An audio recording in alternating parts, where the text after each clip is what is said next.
हरियाणा विधानसभा चुनाव में हार और जीत के चक्कर में फंस गए अभय चौटाला। एलनाबाद में अभय चौटाला मजबूत, लेकिन एक तरफा नहीं है मुकाबला। इनेलो शहर तो कांग्रेस का ग्रामीण बेल्ट में है माहौल। बीजेपी कैंडिडेट को कमजोर बता रहे हैं लोग। हरियाणा में सिरसा जिले की एलनाबाद विधानसभा सीट सुर्खियों में है, क्योंकि यहां से इंडियन नेशनल लोकदल के प्रधान महासचिव अभय सिंह चौटाला चुनाव लड़ रहे हैं। वह इस सीट पर लगातार 2 बार चुनाव जीत चुके हैं। इसके अलावा कांग्रेस से पूर्व विधायक भरत सिंह बेनीवाल, भाजपा से अमीर चंद, आम आदमी पार्टी से मनीष अरोड़ा और जजपा और असपा ने अंजलि लड्ढा को उम्मीदवार बनाया है। इस विधानसभा सीट पर करीब 1,95,000 वोटर है। साल 2000 से लेकर अभी तक इनेलो ही इस सीट पर जीतती आ रही है। कोई दूसरी पार्टी 24 साल से इनेलो के गढ़ को तोड़ने में कामयाब नहीं हुई है।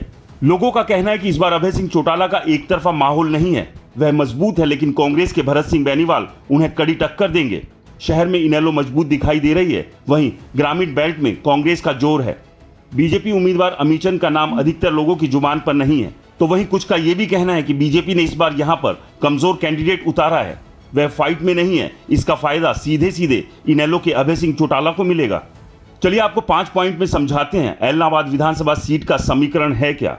इस विधानसभा सीट पर ओबीसी करीब 18%, अनुसूचित जाति करीब 21%, जट सिख 7%, ब्राह्मण, पंजाबी, वैश्य 3%। या जाट समाज और शहरी वोटर ही उम्मीदवार की हार और जीत का फैसला करते हैं। तो वहीं अभय सिंह चौटाला अपने पुराने अंदाज में ही चुनाव लड़ रहे हैं। अभय हमेशा की तरह ये मैसेज देने में कामयाब रहे हैं कि उनका चुनाव जनता लड़ रही है। ऐसा दिख भी रहा है। अभय प्रदेश में बाकी सीटों पर प्रचार कर रहे हैं। एलनाबाद में कार्यकर्ताओं ने ही अभय चौटाला का पूरा चुनाव संभाला हुआ है। इस सीट पर कांग्रेस के लिए 28 साल का सूखा है। भरत सिंह बेनीवाल के भतीजे पवन बेनीवाल इस चुनाव में इनेलो के साथ है। 2019 के चुनाव में वह बीजेपी के टिकट पर चुनाव लड़े थे और 45,000 वोट लेकर दूसरे स्थान पर रहे। इसके अलावा गोविंद कांडा भी अभय चौटाला के समर्थन में है। 2021 में हुए उपचुनाव में गोविंद कांडा ने बीजेपी के टिकट पर चुनाव लड़ा था और दूसरे नंबर पर रहे थे। फिलहाल कांग्रेस का ग्रामीण बेल्ट में जोर ज्यादा दिखाई दे रहा है, जबकि शहर में स्थिति ज्यादा ठीक नहीं है। यहां नगर पालिका के चेयरमैन राम सिंह सोलंकी है। ग्राउंड पर लोग सोलंकी के कामकाज से ज्यादा खुश नहीं है। इसका नुकसान भरत सिंह बेनीवाल को हो सकता है।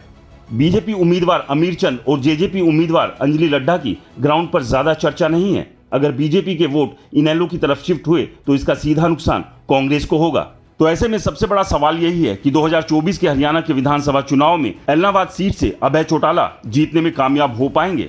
फिलहाल कांटे की टक्कर जरूर दिखाई दे रही है, लेकिन उम्मीद यही है कि एलनाबाद से अभय सिंह चौटाला एक बार फिर से इनेलो को जीत दिलाने में कामयाब हो जाएंगे। आपको क्या लगता है? हमें कमेंट्स कर जरूर बताएं। रिपोर्टर जी चैनल को सब्सक्राइब नहीं किया है तो चैनल को सब्सक्राइब करना ना भूलें।